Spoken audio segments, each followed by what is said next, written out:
Assalamualaikum warahmatullahi wabarakatuh. Waalaikumsalam warahmatullahi wabarakatuh. Hamdan katsiran tayyiban mubarakan fihi kama yuhibbu rabbuna wa yarda. Asyhadu an la ilaha illallah wahdahu la syarika lah wa asyhadu anna Muhammadan abduhu wa rasuluh sallallahu alaihi wa ala alihi wa sahbihi ajma'in wa man tabi'ahum bi ihsanin ila yaumiddin. وقال تبارك وتعالى في كتابه الكريم يا أيها الذين آمنوا كتب عليكم الصيام كما كتب على الذين من قبلكم لعلكم تتقون. الآية أما بعد. Hadirin wa hadirat, para bapak, para ibu, saudara-saudari sekalian yang semoga selalu dirahmati dan diberkahi oleh Allah Subhanahu wa Ta'ala. Alhamdulillah, di kesempatan subuh hari ini kita masih diberi kesempatan, kesehatan, nikmat Islam dan iman, dan juga dapat hadir di masjid dan di majelis yang mulia ini untuk melaksanakan terutama sholat subuh berjamaah, dilanjutkan dengan thalabul ilmi. Keduanya di antara keutamaannya adalah menjadi sebab Allah Subhanahu wa Ta'ala memudahkan hamba-hamba yang melaksanakannya untuk masuk ke dalam surga. Maka di waktu subuh, selagi kita masih diberi kesempatan, kesehatan oleh Allah Subhanahu wa Ta'ala, hendaknya kita lakukan dua hal ini, sehingga menjadi salah satu andalan kita kelak di akhirat. Ketika berjumpa dengan Allah Subhanahu wa Ta'ala, harapan besarnya rahmat Allah dicurahkan dengan sebab dua ibadah yang agung tersebut. Insya Allah, Allah akan mudahkan kita masuk ke dalam surganya. Hadirin wa hadirat yang dimuliakan oleh Allah Subhanahu wa Ta'ala, setiap Sabtu keempat seperti ini, jadwal kajian di majelis ini yang dipandu oleh saya biasa menyampaikan kitab Riyadhus Shalihin. Namun karena ada satu hal, dan dirasa juga saya merasa perlu untuk menyampaikan mengenai materi yang sangat bagus untuk kita, yaitu penjelasan singkat mengenai zikir pagi dan petang. Nah, insya Allah kita di sini, di masjid dan di majelis ini selalu, dan mudah-mudahan istiqomah mengamalkan zikir pagi dan petang. Saya pernah menemukan ada buku kecil di sini, tapi mana nggak kelihatan. Nah, bisa diambilkan sini satu.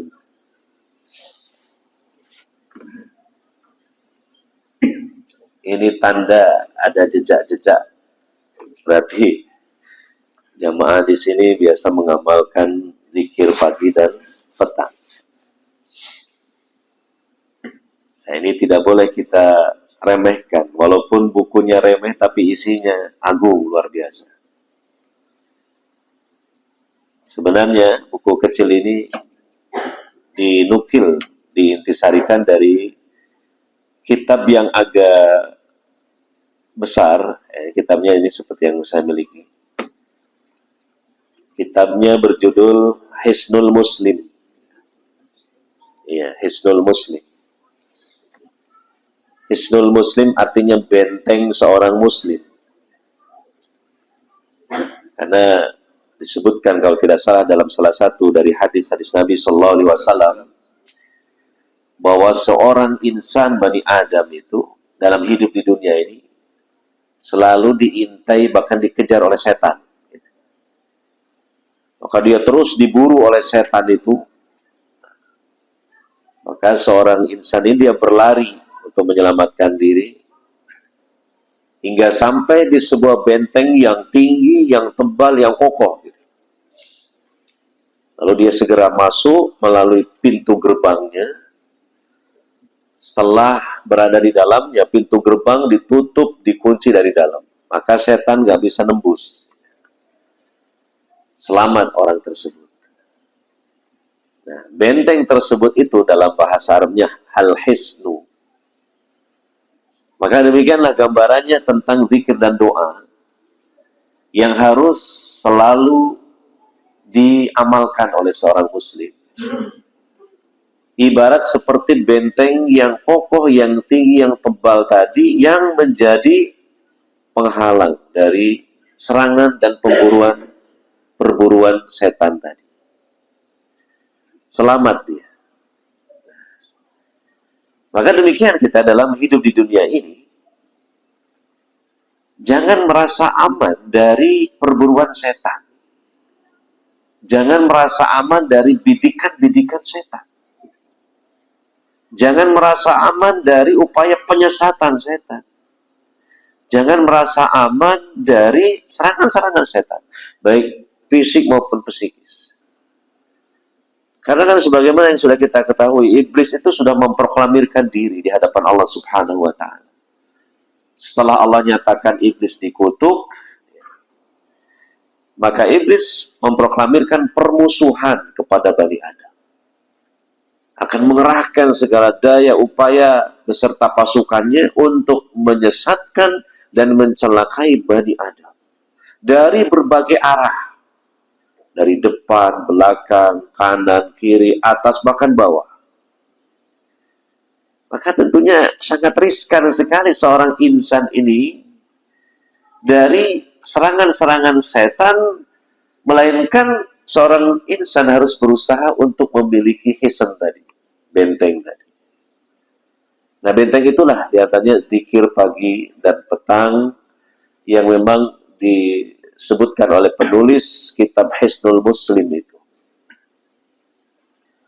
Penulisnya itu bernama Syekh Sa'id bin Ali bin Wahab Al-Qahtani rahimahullah. Beberapa tahun yang lalu beliau wafat. Namun alhamdulillah bifadlillah Allah berkahi terutama pada tulisan-tulisan beliau. Di antaranya kitab Hisnul Muslim, itu kitab yang sangat-sangat populer di kalangan kaum muslimin dunia. Menunjukkan itu keberkahan yang Allah berikan kepada penulisnya. Kitab Hisnul Muslim berisikan zikir-zikir, doa-doa yang datang dari ayat Al-Quran dan hadis-hadis Nabi Shallallahu Alaihi Wasallam yang sahih.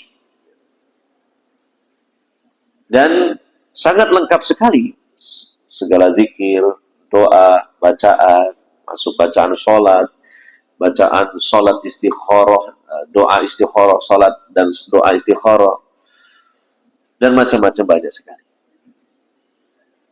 Ya, maka sangat layak sekali kitab Hisnul Muslim itu menjadi kitab referensi, bahkan pedoman bagi seorang muslim di dalam mengamalkan zikir maupun doa-doa yang sangat lengkap sekali.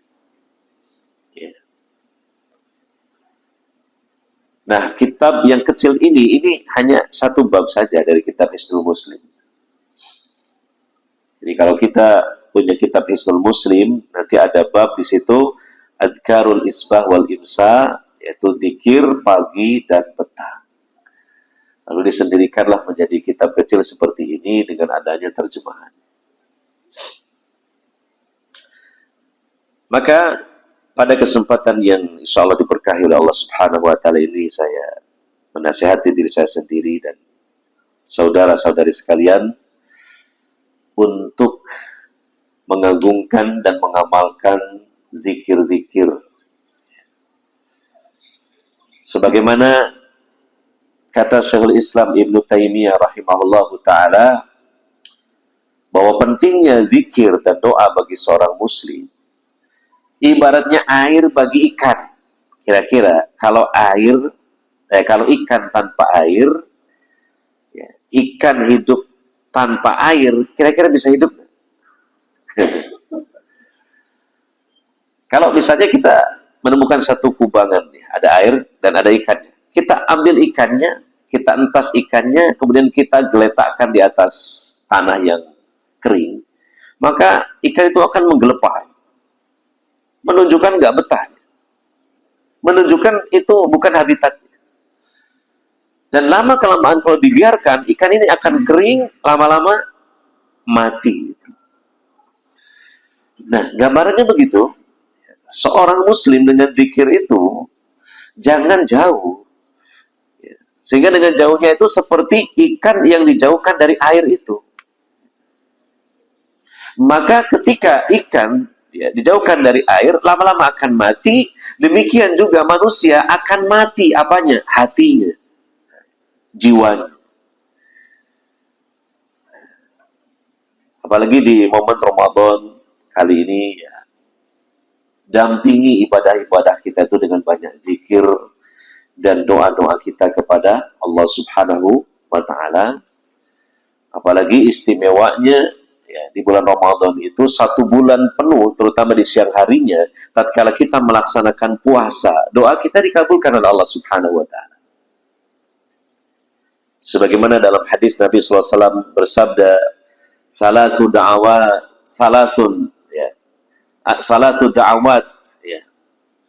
la turaddu.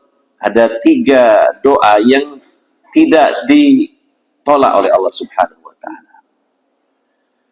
Yakni al-imamul adil, doanya seorang pemimpin yang adil.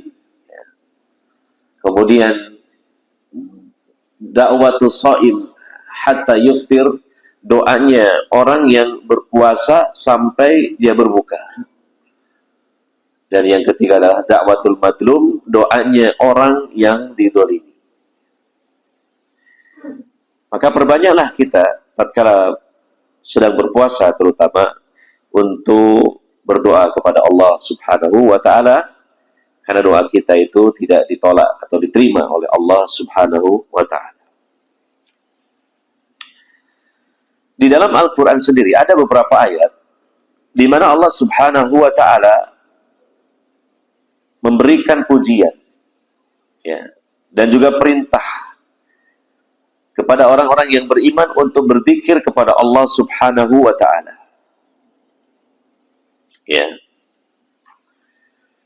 Misalnya di surah Al-Ahzab ayat 41 dan 42, Allah Subhanahu wa Ta'ala berfirman, ya ayyuhalladzina amanu dzkurullaha dzikran katsiran wasabbihuhu bukratan wa asila. Wahai orang-orang yang beriman, zikirlah kalian kepada Allah dengan zikir yang banyak. Jadi ini artinya zikir secara mutlak. Perbanyak berzikir, mengucapkan kalimat-kalimat thayyibat sebagaimana yang diajarkan oleh Nabi Sallallahu Alaihi Wasallam. Tidak dibatasi, tidak berkaitan dengan tempat maupun waktu tertentu. Hanya saja tentu kita tidak layaklah kalau berzikir di tempat seperti kamar mandi ataupun toilet. Allah perintahkan kita untuk memperbanyak zikir. Yang dimaksud dengan zikir di sini zikir lisan dan hati.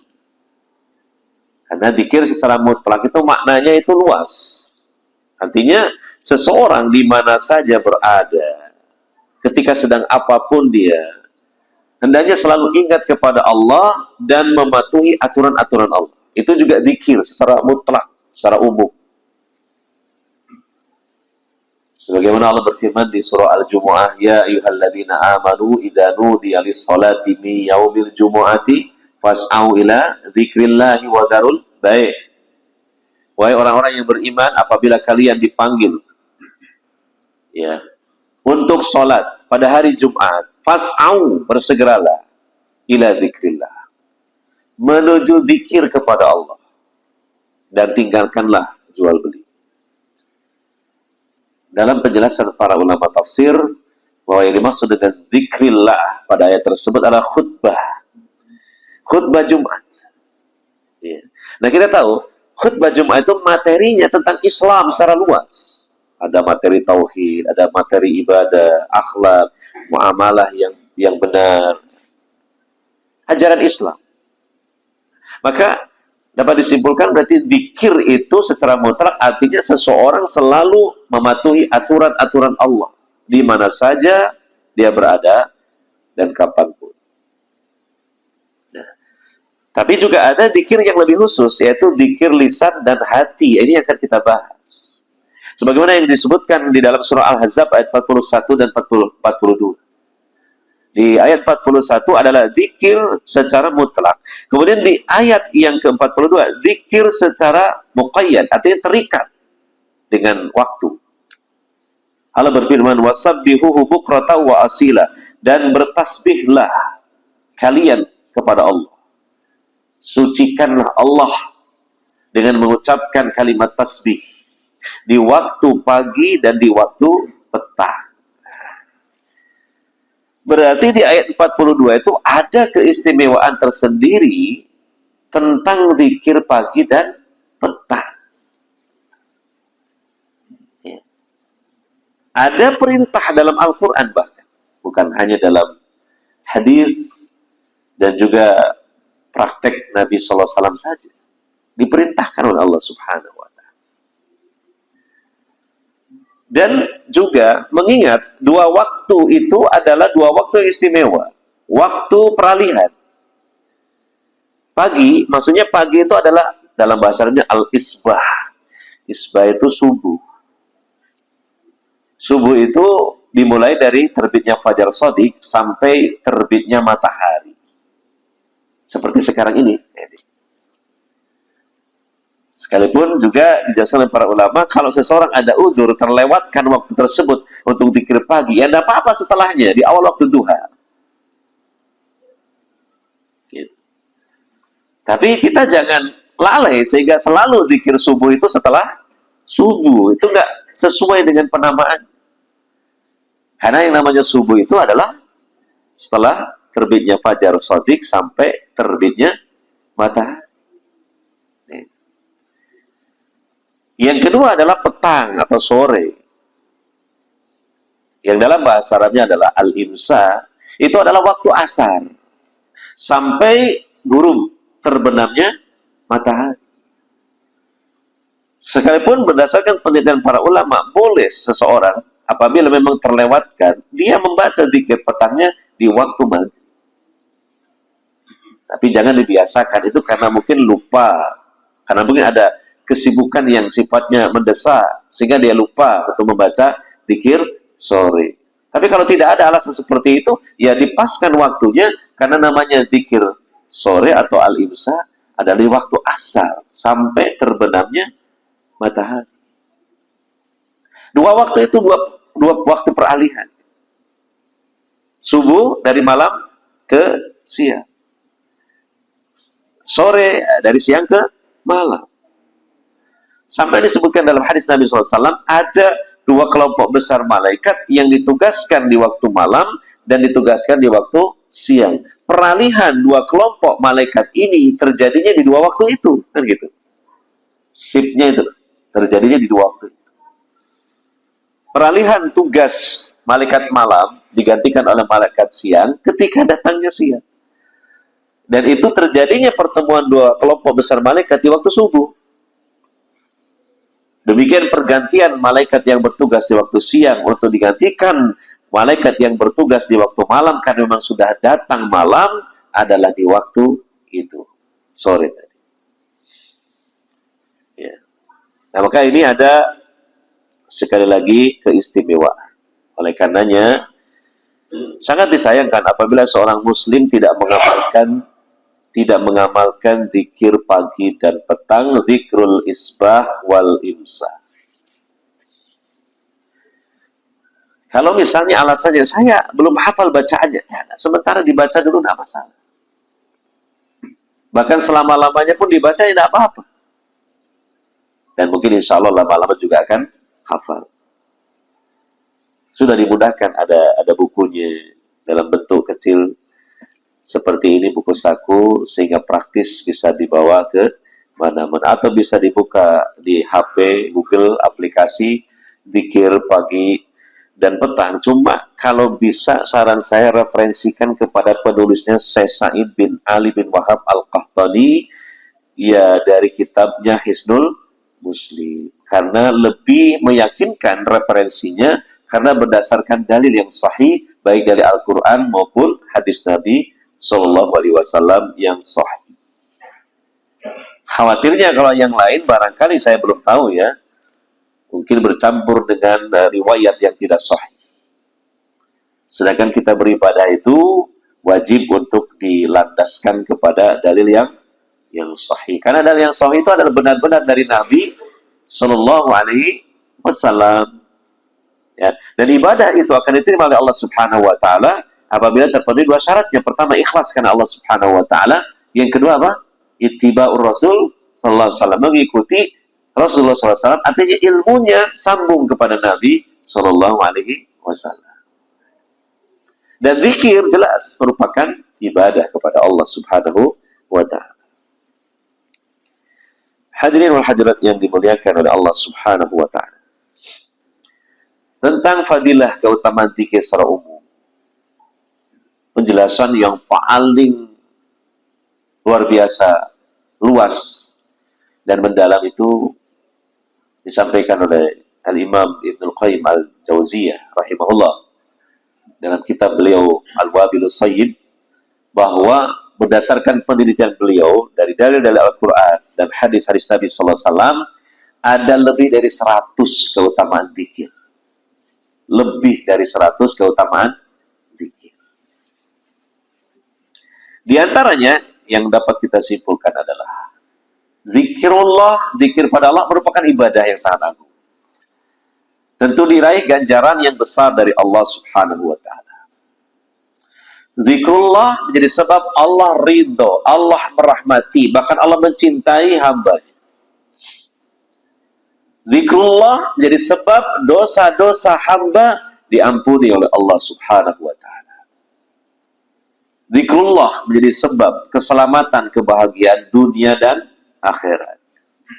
Zikrullah menjadi sebab seseorang dilindungi oleh Allah Subhanahu Wa Taala dari fitnah dan keburukan dunia dan akhirat. Zikrullah menjadi sebab sehatnya seseorang baik jasmani maupun rohaninya. Zikrullah menjadi sebab hati seseorang dilapangkan oleh Allah Subhanahu Wa Taala. Zikrullah menjadi sebab rizki seseorang juga dilapangkan oleh Allah Subhanahu Wa Taala. Zikrullah menjadi sebab seseorang dilindungi oleh Allah Subhanahu Wa Taala dari segala macam hal yang dapat memudorotinya, baik dari manusia yang lain, baik dari binatang maupun dari bangsa jin. Zikrullah menjadi sebab Allah Subhanahu Wa Taala melindungi seseorang dari serangan sihir. Dan dengan zikrullah, apabila seseorang sudah terkena sihir, Allah memberikan kesembuhan untuknya.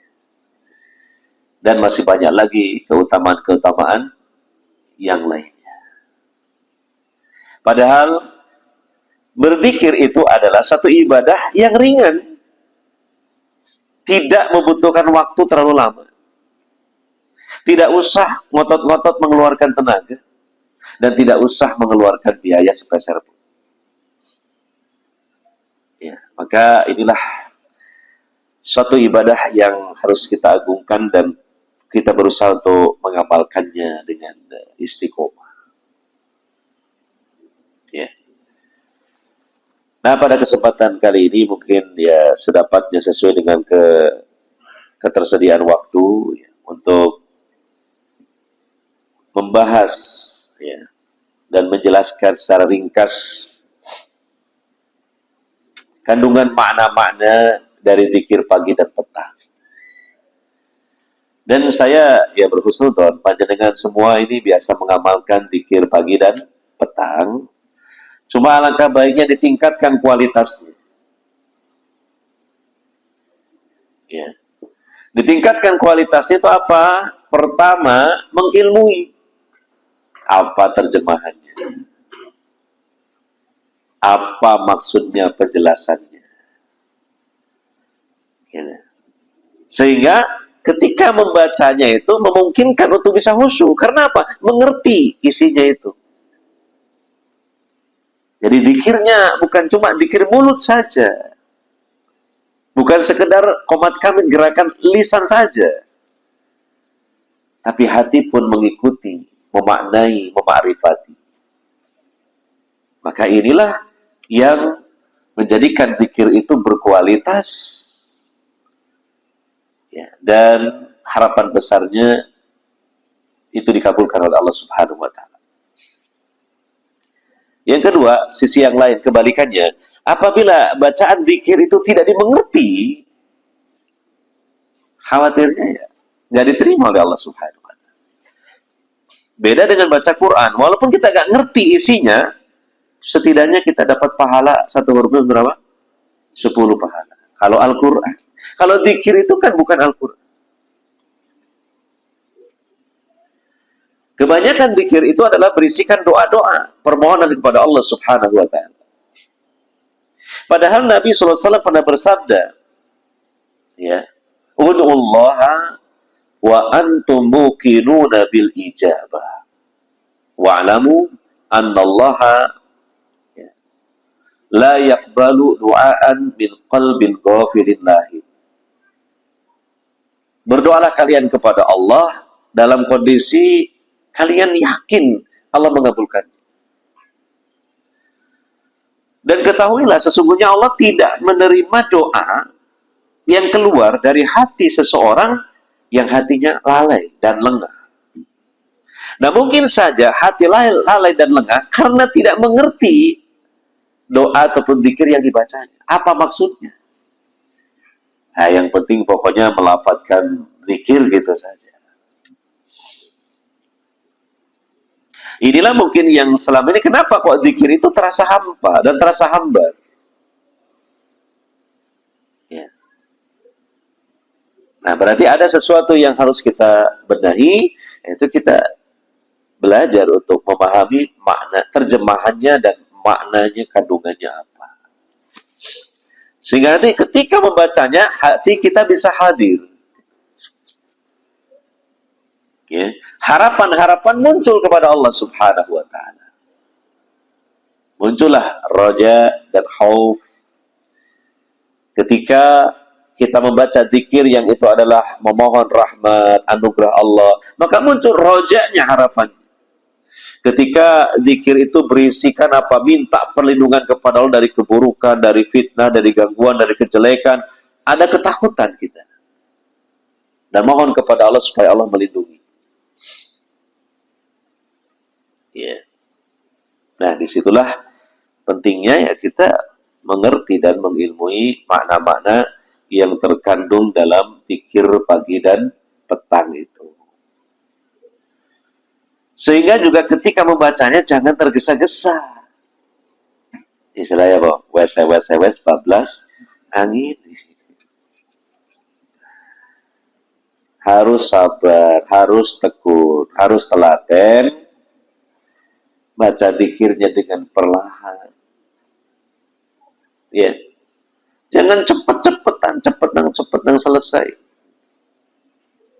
Itu termasuk salah satu kurang beradabnya seseorang dalam berzikir kepada Allah Subhanahu wa Ta'ala. Ya. Apalagi zikirnya mungkin di situ berisikan permohonan kepada Allah. Sangat tidak sopan kita minta sama Allah dengan cepat. Justru dengan perlahan, dengan penuh pengharapan dan penghayatan.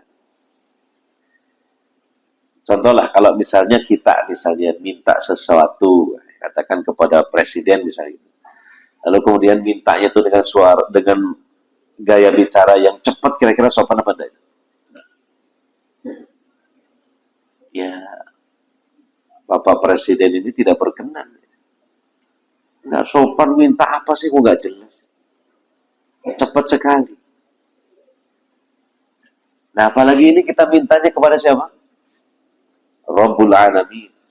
Raja dari semua raja. Raja alam semesta. Tentu harus dengan penuh adab. Harus dengan penuh apa? Ketawaduan. Ya. Nah, itulah. Sehingga sekali lagi zikir kita, ya terutama zikir pagi dan petang itu menjadi semakin berkualitas. Hadirin wal hadirat yang dimuliakan oleh Allah Subhanahu wa taala. Nah, kalau kita lihat di ini buku kecil ini kan, zikir pagi ya.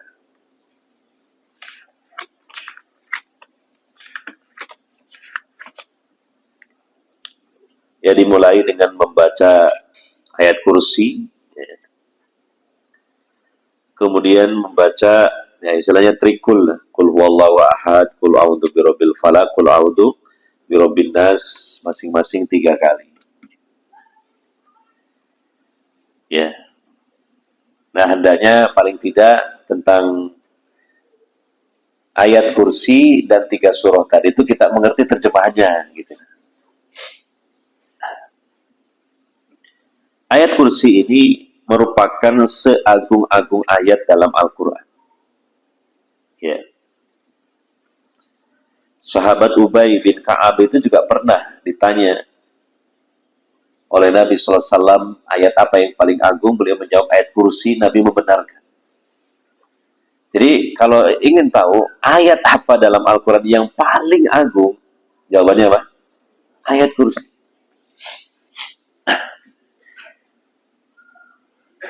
Dan juga Nabi SAW menyatakan bahwa seagung-agung surah dalam Al-Quran adalah surah Al-Falaq ternyata. Surah apa? Al-Falaq. Nah, ayat kursi maupun surah Al-Falaq kan dibaca mengawali zikir pagi kita. Yeah. Maka hadirkan hati setelah kita mengilmui bahwa kita ini sedang membaca ayat teragung dalam Quran. Bahwa kita ini sedang membaca surah teragung dalam Al-Quran. Sehingga muncul pengagungan itu. Sehingga apa? Nggak sembarangan kita ini sedang membaca sesuatu yang agung.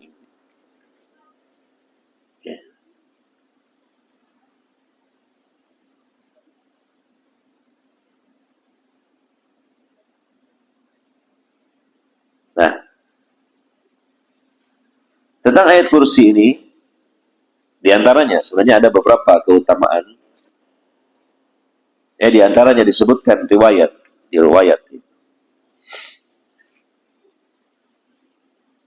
yang sahih dari sahabat Ubay bin Ka'ab, ya, salah seorang sahabat penghafal Al-Quran radhiyallahu anhu, yang artinya adalah bahwa Ubay bin Ka'ab radhiyallahu anhu memiliki sejumlah kurma kering yang ditaruh di gudang begitu ya. Ternyata berkurang jumlahnya, sekian hari itu kok berkurang. Berarti ada yang mencuri. Sehingga pada malam harinya sahabat Ubay ini sengaja untuk berjaga, tidak tidur. Karena mengintai siapakah pelakunya yang mencuri apa? Kurma.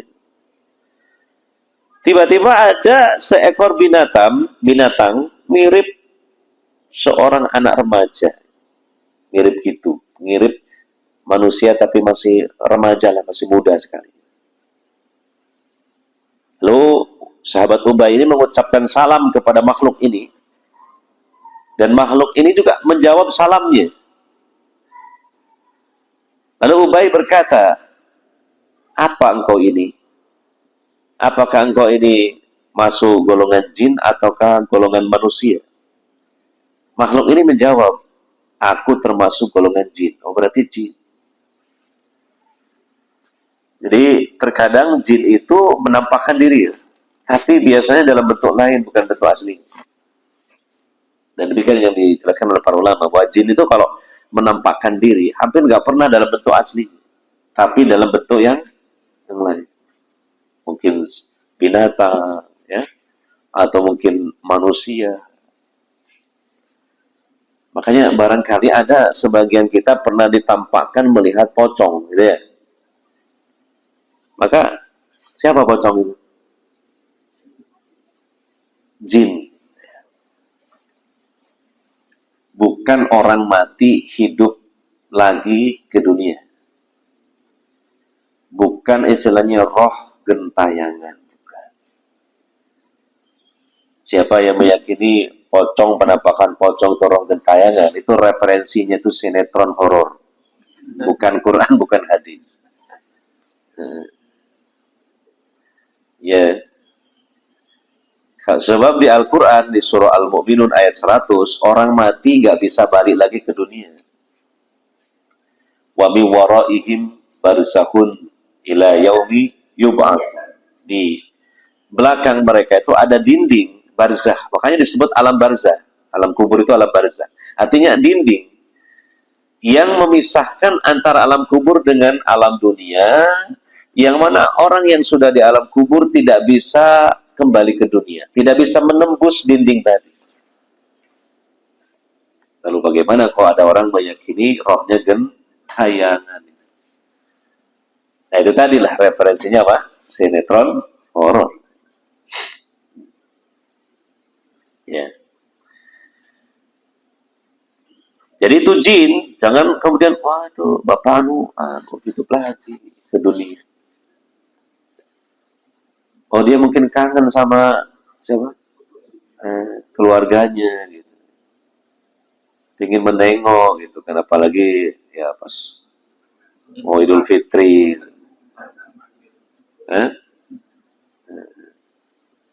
Barangkali ada yang pernah melihat sosok begitu. Nah itu jin namanya. Gitu kan. Takut apa enggak? Takut. Berarti sampean penakut kalau gitu.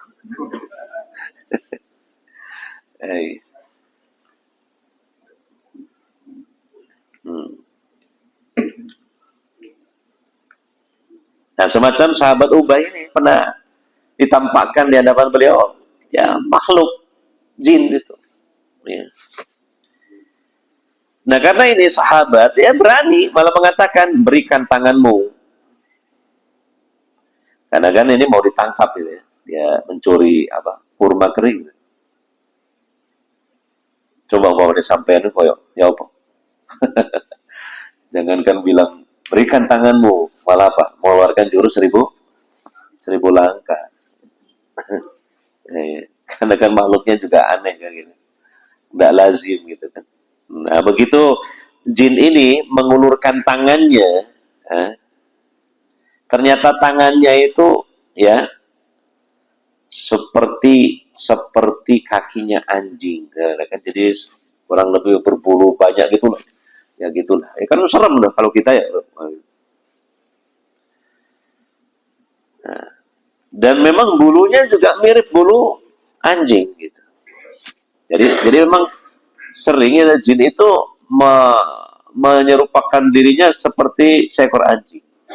Makanya ke dalam hadis kan Nabi mengatakan al-kalbul aswad itu syaitan. Jadi anjing yang warnanya hitam itu setan. Kebanyakan setan. Nabi bersabda dalam bab masalah sutroh.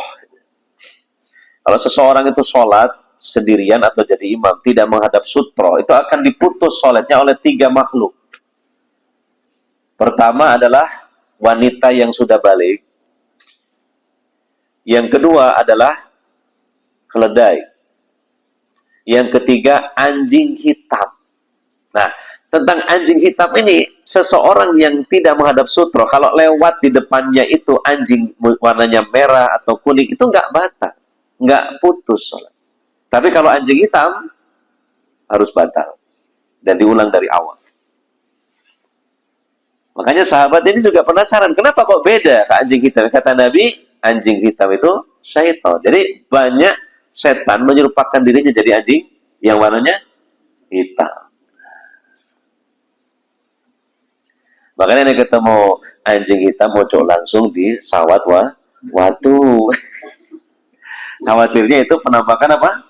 Jin. Ya dibacalah apa dulu? Bismillah, bacakan ayat kursi gitu. Ya, khawatirnya memang itu apa? Jelmaan jin. Nah, kalau langsung kita serang, kita sikat, kita bunuh, biasanya jin akan langsung membalas. Atau temannya tidak terima akan membalas. Hati-hati. Ya. Kita lanjutkan lagi. Lalu dia, Ubay berkata, inikah makhluk jin? Katanya. Maka dia menjawab, semua jin telah mengetahui bahwa di kalangan mereka tidak ada seorang pun yang lebih kuat daripada aku. Wah, jadi ini jin kuat ini. Kan yang dikenal jin kuat itu kan ifrit ya. Ifrit itu jin yang sangat kuat. Dalam sejarahnya pernah menyanggupi keinginan Nabi Sulaiman untuk memindahkan singgasana Ratu Bilqis dari Yaman ke Palestina dalam waktu yang singkat. Ifrit menyanggupi, kan itu ya? Aku akan memindahkan singgasana Bilqis, akan sampai singgasana ke sini sebelum engkau duduk dari berdiri ini. Artinya betapa kuatnya itu Ifrit itu.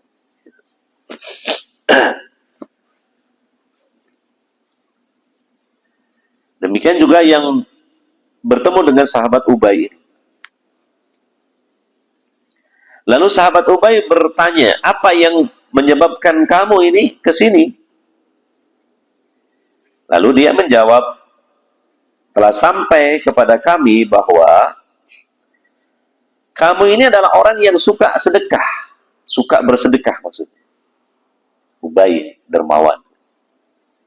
Jadi jin juga tahu tuh, siapa yang dermawan, siapa yang pelit, tahu. Nah, gitu. Kalau sama yang dermawan mungkin ya akan diganggu supaya nggak ikhlas gitu ya. Kalau sama yang pelit, nah itu didorong terus supaya istiqomah dalam apa? Istiqomah kok pelit. Biar pelit terus gitu.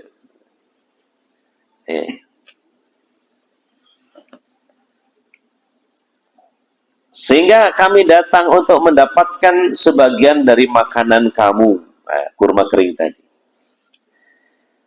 Lalu Ubay bertanya, apa yang bisa menyelamatkan kami dari kalian? Nah, jadi kan ini mumpung ada penampakan jin lah.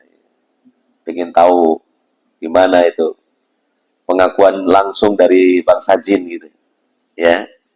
Ubay bertanya, apa yang bisa menyelamatkan kami dari kalian, dari gangguan kalian?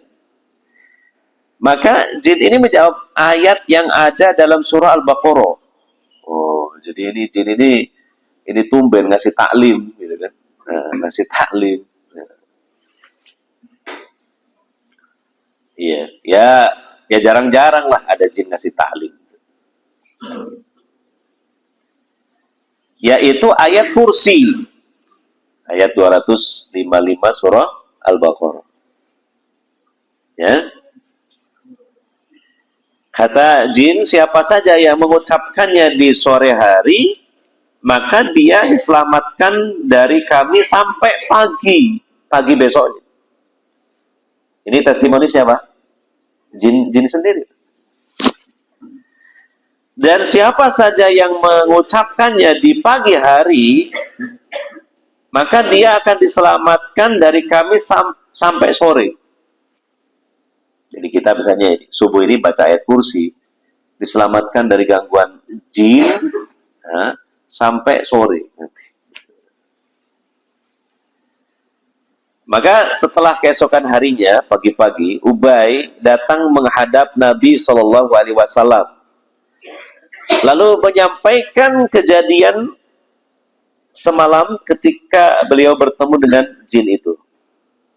Maka Nabi SAW berkomentar bersabda, Sodaqal khabis. Si buruk ini benar. Jadi pas yang ini memang benar. Nah kalau sudah begini, testimoni jin itu benar. Karena apa? Karena dapat rekomendasi dari Nabi SAW. Nah itulah berarti menunjukkan salah satu keutamaan baca ayat kursi di waktu pagi dan sore. Dijaga oleh Allah Subhanahu wa Ta'ala dari gangguan, dari serangan bangsa jin. Hebat kan? Masya Allah. Ya. Jadi kalau orang Islam ingin sakti, gak usah ditulis mantraguna ya. Kembalilah ke ajarannya Islam yang benar. Sakti dalam artian di sini ya, Allah sebagai pelindungnya, Allah sebagai penolongnya. Maka kalau seorang hamba Allah jadi pelindung dan penolongnya, siapa yang mampu mencelakai? Nggak ada.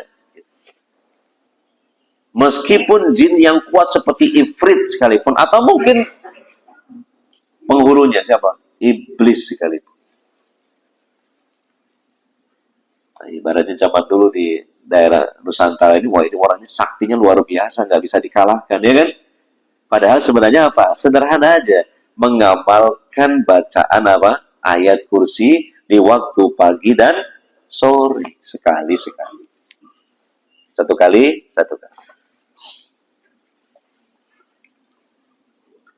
Nah, kalau sudah kita sedikit mempelajari ini, pas jenengan itu mengamalkan zikir pagi petang membaca ayat kursi, oh harapannya apa? Allah Subhanahu wa Ta'ala melindungi kita dari gangguan serangan jin, setan-setan dari kalangan jin. Ini baru salah satu saja.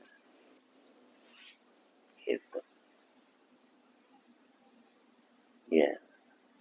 Nah, orang yang selamat itu jangan merasa aman dari serangan jin. Jin itu terus mencari kelengahan kita dan kelemahan kita. Dan begitu ada celah, dia akan berusaha untuk mencelakai, menyesatkan, atau bisa jadi masuk ke dalam diri kita. Gitu. Gitu. Ya. Sampean ngaji lama gitu, lembut-lembut. Nah, itu. Sama setan itu, ya. Oh, ya, terus turun. Wah, bangun semua ya, begitu kan. Bangun semua udah begitu. Iya. Enggak apa-apa kok Ustaz Tegaro. Enggak ngerti ya. Pemana yang hadirnya di belakang tabir ini tambah gak kelihatan. Kan gitu ya. Padahal apa? Harus merasa selalu diawasi oleh Allah Subhanahu wa Ta'ala.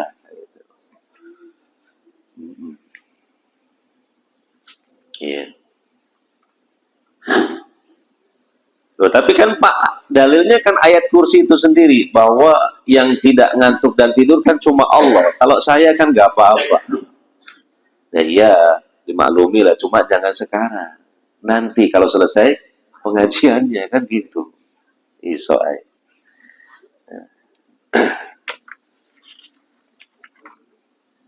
Ayat kursi agung sekali itu, isinya kan ya.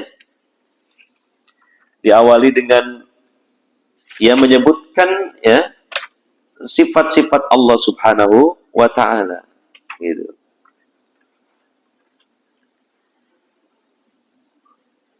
Rububiyah, uluhiyah dan seterusnya lah, bisa dibaca minimal terjemahannya.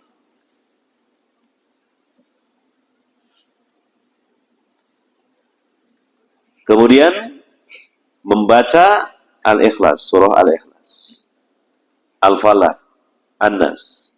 Bisa diulang sampai tiga kali. Kemudian ya disebutkan keutamaannya. Kata Nabi SAW dalam hadis yang sahih, man qalaha salasa marratin hina yusbihu wa yumsi kafathu min kulli syai. Siapa saja yang mengucapkannya 3 kali di waktu pagi dan sore hari, ya. Jadi masing-masing tadi 3 kali, telah cukup baginya sebagai penjaga dari segala sesuatu. Wah, ini juga dapat perlindungan Allah Subhanahu wa Ta'ala. Ya istilahnya kita membaca trikul itu lah. Qul huwallah, qul a'udzu birabbil falaq, qul a'udzu birabbin nas. Karena memang di dalam 3 surat itu isinya itu ada permohonan perlindungan kepada Allah. atau perintah Allah untuk berlindung kepada Allah. Ya kan? Qul a'udzu birabbil falaq, ya kan? Qul a'udzu birabbil. Kalau al-ikhlas yang mana? Allahus somad. Apa artinya? Allah lah, zat. Nah, yang seluruh makhluk bergantung kepadanya. As-somad itu. As-somad adalah salah satu dari al-asmaul husna. Ya. Cuma kan dalam terjemahannya kan as-somad itu apa? Tempat bergantung seluruh makhluk. Nah, ini terjemahan itu kadang ada kelemahannya. Makanya jangan kita mereferensi ke mutlak keterjemahan. Ya. Tapi bagaimana para ulama menjelaskan dalam bahasa Arab? Sebab nanti kalau kita mengikuti terjemahannya, nanti kesimpulannya begini. Berarti kalau begitu Allah itu tempat. Loh, sesat. Kan Allah kan as-somad. As-somad itu apa? Tempat bergantung segala makhluk, seluruh makhluk. Berarti Allah itu tempat. Nah, itu sudah menyimpangnya luar biasa. Itu kan dalilnya terjemahan. Terjemahan itu kan sifatnya takrib aja, pendekatan aja untuk ya menjelaskan makna. Jangan mereferensi terjemahan. Ya ada kalanya iya, cuma ada kalanya tidak. Secara persis 100% mereferensi. Itu kan bahasa dan ada gaya bahasa disebut tempat itu. Jangan disimpulkan, dimasukkan ke dalam akidah. Oh kalau begitu Allah itu apa? Tempat loh. Bagaimana Allah ke tempat? Makanya saya ya. As-somad itu apa? Zat, nah gitu loh. Zat yang seluruh makhluk bergantung kepadanya. Nah itu, lebih hati-hati itu daripada tempat itu. Tapi kebanyakan keterjemahkan tempat. Nah itu terjemahan bukan harga mati, masih bisa ditawar. Ya. Sesuai kedalaman ilmu seseorang. Kemudian membaca apa? Nah ini bukunya kan ini yang jenengan pegang tuh ya, ya kan? Nah. Baca asbahna wa asbahal mulku lillah walhamdulillah la ilaha illallah wahdahu la syarikalah lahul mulku wa lahul hamdu wa huwa ala kulli syai'in qadir. Rabbi as'aluka khaira ma fi hadzal yawm wa khaira ma ba'dah wa a'udzu bika min syarri ma fi hadzal yawm wa syarri ma ba'dah. Rabbi a'udzu bika minal kasali wa su'il kibari. Rabbi a'udzu bika min adzabin fin nari wa adzabin fil qabri. Wah, ini luar biasa ini. Kalau kita perhatikan maknanya itu. Ini doa kan juga, kebanyakan doa isinya. Kami telah memasuki waktu pagi. Nah, ini sebagai bentuk rasa syukur pada Allah Subhanahu wa Ta'ala. Bahwa Allah memberikan kita kesempatan kan, ya, masih melihat matahari terbit, menghirup ya sejuknya udara pagi. Dan kerajaan hanya milik Allah, segala puji bagi Allah. Ini ucapan tahmid wa sana Allah. Pujian dan sanjungan kepada Allah. Tidak ada sesembahan yang berhak disembah dengan benar selain Allah yang Maha Tunggal. Tidak ada sekutu baginya. Baginya kerajaan dan baginya pujian. Dialah yang Maha Kuasa atas segala sesuatu. Ya Rabbku, aku mohon kepadamu kebaikan di hari ini dan kebaikan sesudahnya. Oh, ini permohonan luar biasa ya. Memang kalimatnya itu sangat mantap karena ini dari wahyu kan. Beda dengan kita yang sendiri yang ngarang-ngarang. Kadang-kadang kalau kita yang ngarang-ngarang itu kalimatnya mungkin satu halaman, kebanyakan, tapi nggak berbobot. Ya Allah hari ini aku kasih sehat. Ya Allah hari ini aku jadi wong sugih. Terus apa lagi? Hari ini oh itu. Padahal sehat belum tentu baik. Ya, kaya, harta belum tentu baik. Ya kan? Allah kasih seseorang sehat, dipakai maksiat. Apa itu kesehatan kalau begitu? Allah kasih harta yang banyak, hartanya jadi bumerang. Kenapa? Gak dizakati. Gak dizakati. Jadi bencana. Kalau kalimat dalam doa ini sangat tepat sekali. Mintanya apa? Al-khair, kebaikan. Kebaikan itu kadang Allah letakkan pada sesuatu yang manis, kadang Allah letakkan pada sesuatu yang pahit. Ya. Tidak selalu kebaikan itu ada pada kesehatan, pada sakit bisa jadi itu kebaikan luar biasa. Maka Umar bin Khattab pernah mengatakan, aku besok kalau diberi umur oleh Allah, aku gak peduli dalam keadaan apapun, yang penting aku fi khair, dalam apa? Dalam kebaikan.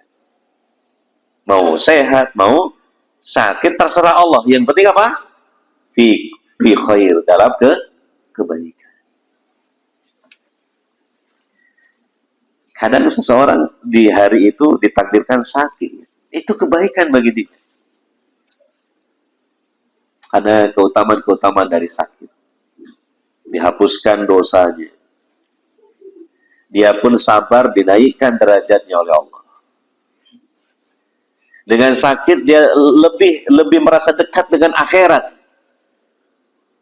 Ya kan? Orang itu ya, kalau nggak pernah sakit, jarang mikir mati, betul nggak? Ya, seakan-akan hidup di dunia itu apa? Kekal gitu. Dalam satu riwayat, konon katanya kan Firaun itu nggak pernah sakit. Ya, ini seperti itu jadinya orangnya itu. Ya, kalau dikasih sakit, dekat, rasanya dekat dengan apa? Dengan kematian. Kan gitu. Itu bagus seperti itu. Sehingga dia mempersiapkan bekal-bekalnya. Kan gitu. Dikasih seseorang sakit itu, dia lemah berbuat maksiat. Coba perhatikan. Kebanyakan orang berbuat maksiat itu ketika sehat apa ketika sakit? Sehat lah. Sakit itu, aduh, boro-boro bermaksiat. Yang ada pikirannya cari obat gitu. Ya kan? Apalagi kalau sakitnya yang berat, coba ditawari opo ya gak gelem. Sampai kepingin opo sih. Ya jelas aku pingin waras. Ya itu sih angel. Pinginnya cuma satu apa? Pingin waras gitu. Sehat. Jadi gak banyak cita-cita orang sakit itu. Bahkan kalau sudah sakitnya sangat parah sekali itu malah begini. Mudah-mudahan kalau saya mati itu matinya apa Husnul? Pikirannya mati. Makanya yang diminta dalam doa ini juga begitu, kebaikan. Ya, seperti orang sakit. Kadang-kadang dengan sakit jadi terjalin silaturahim. Contoh ya, ada dua saudara ini pecah hubungan, putus silaturahim. Ya karena masalah apalah dunia gitu. Nah setelah pecah, putus itu kan untuk menyambung itu gak gampang loh, kan gitu ya? Betul nggak? Saja nih kepingin nyambung, tapi ya apa caranya? Mengawalinya bagaimana? Mau ngomong apa? Mau begitu kelihatan dari kejauhan aja ngambil tafsir jalan lain, bukan tafsir jalan lain, jalan lah lain. Lain. Tapi ternyata qadarullah Allah kasih sakit, ya udah jatuh nah bangun dari tempat tidurnya. Saudaranya ini terbuka hatinya. Nah, iya, Mas yo aku yo marah, benci, cekal sama dia, tapi yo sak jelek-jeleknya juga saudara saya itu sekarang sedang sakit, sakno kasih, tak jenguk aja, ya dijenguk. Dijenguk akhirnya kan berarti kan jadi sambung lagi silaturahim. Nah, ternyata saudaranya yang jenguk ini orangnya kaya harta, kaya hati. Jenguknya sekaligus dibawakan apa? Hadiah. Wis awakmu selama sakit iki wis gak usah mikir-mikir cari nafkah sih kita tanggung ini berapa juta gitu rupiah. Nah, ya alhamdulillah dengan sebab sakit jadi apa? Dosa dihapus, derajat oleh Allah dinaikkan, yang tadinya putus silaturahim jadi silaturahim, kemudian dapat apa? Rizki tadi. Nah, kan jadi bisa jadi kebaikan sakit itu. Iya. Makanya yang diminta kepada Allah ini adalah apa? Kebaikan tadi. Kebaikan hari ini dan kebaikan hari setelahnya, maksudnya besoknya sekalian. Besok. Iya. Aku berlindung kepadamu dari kejahatan atau keburukan hari ini dan keburukan besoknya. Jadi kita antisipasi ya dengan doa. Karena kita tidak tahu apa yang akan terjadi menimpa kita hari ini pun, apalagi besok. Kan gitu, Pak. Moro-moro. Nah, maksudnya kenapa? Moro-moro. Wih loh, enak sehat lah saya kok. Ini sahabat lah. Lo kok sekarang kena fitnah, kena masalah. Nah itu jadi ya kita mohon sama Allah. Ikhtiar kita ya meminta perlindungan dari keburukan hari ini dan besoknya. Ya Rabbku, aku berlindung kepadamu dari kemalasan. Nah, penyakit ini malas ini. Ya. Orang-orang yang berusaha untuk mendapatkan surga itu bukan orang yang malas. Para penghuni surga itu disifati orang-orang yang bermujahadah, mengerahkan segala daya, segala potensi untuk meraih apa? Surga. Jadi orangnya bukan orangnya malas. Jadi malas ini bisa dikatakan pangkal keburukan. Ya. Yeah. Kenapa kamu nggak sholat subuh? Malas tuh. Karena malas dia jatuh dalam dosa besar. Meninggalkan apa? Sholat subuh. Kenapa kamu nggak pernah ngaji? Malas. Ngaji ini hukumnya fardu ain sepanjang hidup. Karena malas, dia berbuat dosa sepanjang hidup. Karena nggak pernah mau ngaji. Malas ini bahaya. Nah, gitu. Bahkan orang tidak dapat kebaikan dunia dan akhirat karena malas. Di samping watak, sifat, mungkin juga kadang itu gangguan jin. Dibikin malas orang. Malasnya nggak wajar. Kalau dalam dunia ilmu ruqyah syariah itu ada namanya jin humul. Jin apa? Jin humul. Jadi wongnya kok senangnya kemulan. Ngelembrak, Pak.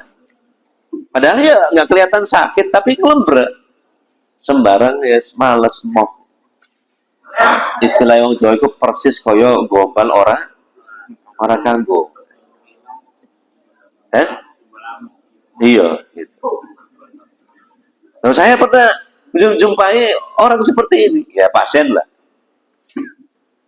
Padahal orang ini terkenal akasnya luar biasa sebelum sakit.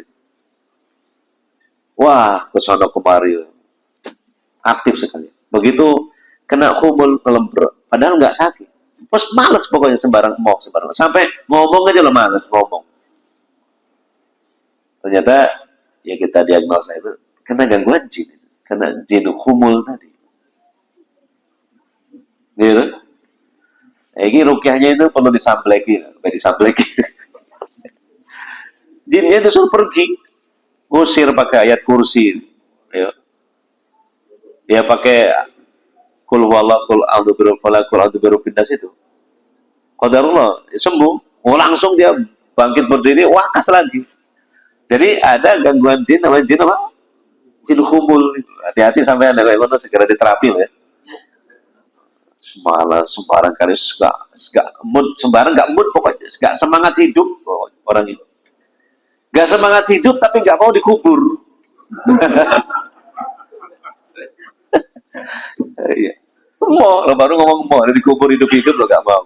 Tapi gak ada keinginan apapun. Notok ini namanya malas nih. Hati-hati ya. Kita lihat diri kita sendiri. Ya, kadang-kadang juga ada malasnya. Makanya segera dibangkitkan lagi semangat. Rugi orang malas itu. Gitu. Tapi kan kadang kala ya, karena malas itu kan datangnya dari diri kita sendiri, dalam hati. Ini kadang-kadang kita susah. Gitu. Atau kok tiba-tiba hari ini kok gak ada mood gitu, gak ada semangat hidup. Nah, makanya kita butuh perlindungan kepada Allah Subhanahu wa Ta'ala dari malas ini, minal kasal.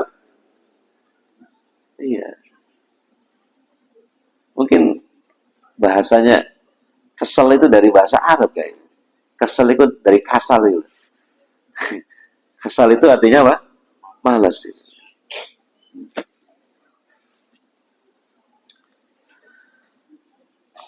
Kemudian berlindung dari apa? Kejelekan di hari tua. Nah, ini penting ya. Memasuki usia sepuh, sudah purna tugas. Ya. Kita berlindung kepada Allah dari kejelekannya. Karena apa? Banyak kadang kejelekan di hari tua itu. Dulu ketika masih kerja, nanti aja kalau sudah pensiun saya tak rajin ngaji, tak rajin ke masjid sholat berjamaah. Tiba, ya apa? Ketika sudah pensiun, tambah males tambah. Gitu. Obsesi duniawi semakin besar ketika sudah tua tiba. Ngalang-ngalangnya ketika dulu masih muda. Ada istilah apa? Tua-tua keladi. Semakin tua semakin tidak tahu diri.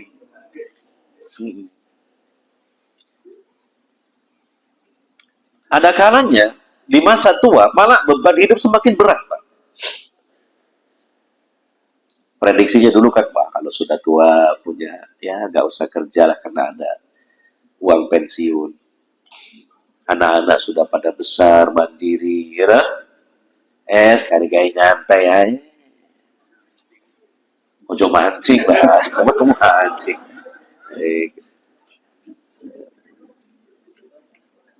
Nanti tak fokus belajar agama Islam, gitu. Terus apa? Ibadah yang tekun, fokus persiapan menghadapi kematian. Wes gak mikir apa-apa, rapi maneh enggak, wes.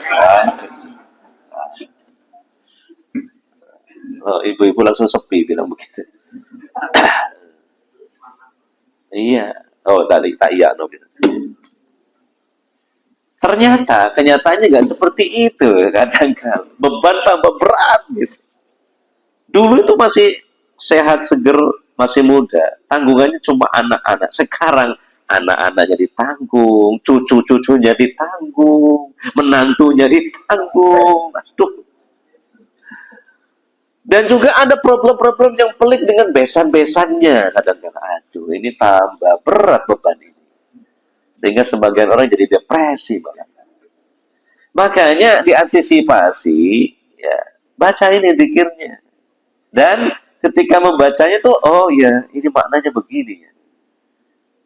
Minta perlindungan kepada Allah kejelekan di hari tua. Jadi antisipasi kita dari tua itu ya, kalau juga wallahualam kalau Allah kasih umur juga ya. Nah, itu bukan cuma mempersiapkan, ini ada uang pensiun, ini juga ada ini itu asuransi apalah gitu. Ya. Itu kan perkara-perkara dunia yang sifatnya terbatas. Kita minta kepada Allah supaya diberi sesuatu yang ya lebih meluas, yaitu minta perlindungan dari keburukan di masa tua.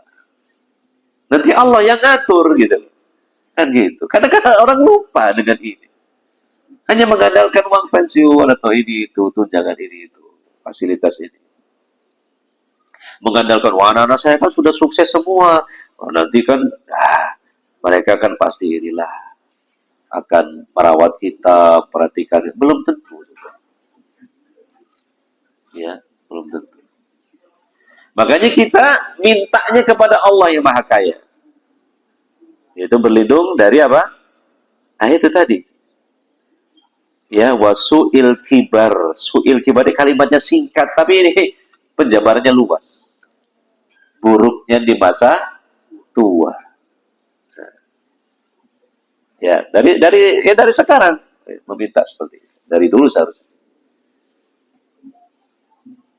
Rabbi a'udzubika min adabin fil finnar wa adabin fil qabr. Pertanyaannya, kenapa kok adab neraka didahulukan daripada adab kubur, padahal neraka kan belakangan daripada adab kubur. Kenapa? Ya karena adab neraka lebih dahsyat daripada adab kubur. Jadi penyebutan di sini bukan berdasarkan urutan. Kalau urutannya kan adab kubur dulu, baru nanti adab neraka. Ya, cuma kan yang paling berat adab neraka. Bahkan adab kubur itu seseorang ditunjukkan oleh Allah siksaan nerakanya kan. Cuma ditampakkan saja sudah apa? Sudah tersiksa. Adab kubur itu. Ya, dalilnya adalah dalam Al-Quran tentang Fir'aun dan bala tentaranya ditampakkan kepada Fir'aun dan bala tentaranya neraka di waktu pagi dan petang. Itu disebut adab kubur. Maka di sini didahulukan adab neraka, baru kemudian adab kubur. Karena adab neraka itu lebih dahsyat. Nah, kita minta perlindungan kepada Allah. Nah, kalau kita bacanya dengan ikhlas, khusyuk, pasti insya Allah dikabulkan oleh Allah. Sehingga apa yang terjadi nanti? Ya kita dilindungi dari adab kubur, dari adab neraka. Maka dari itulah kita jadi paham bukan hal yang sepele ini, zikir pagi dan petang, luar biasa. Yeah. Makanya kita semangat jadinya untuk mengamalkannya. Bukan sekedar apa ya simbolik atau hanya sekedar rutinitas belaka saja, bukan. Bukan. Lebih dari itu. Ya apa ya nanti saya di alam kubur, jangan-jangan dapat siksaan. Dalam perjalanan terakhir di akhirat, jangan-jangan saya masuk ke dalam neraka. Aduh. Ya makanya dari sekarang mumpung masih dikasih kesempatan sama Allah, minta perlindungan kepada Allah. Melalui zikir pagi dan petang ini diantaranya. Nah, mungkin ini saja dulu berhubung waktu sudah menunjukkan jam 6. Ya. Insya Allah barangkali nanti bisa dilanjutkan lagi dalam kesempatan yang lain, pembahasan, penjelasan ringkas zikir pagi dan petang. Semoga bermanfaat. Subhanakallahumma wa bihamdika asyhadu an la ilaha illa anta astaghfiruka wa atubu ilaik. Wassallallahu ala nabiyyina Muhammadin wa ala alihi wa sahbihi ajmain. Walhamdulillahirabbil alamin. Wassalamualaikum warahmatullahi wabarakatuh.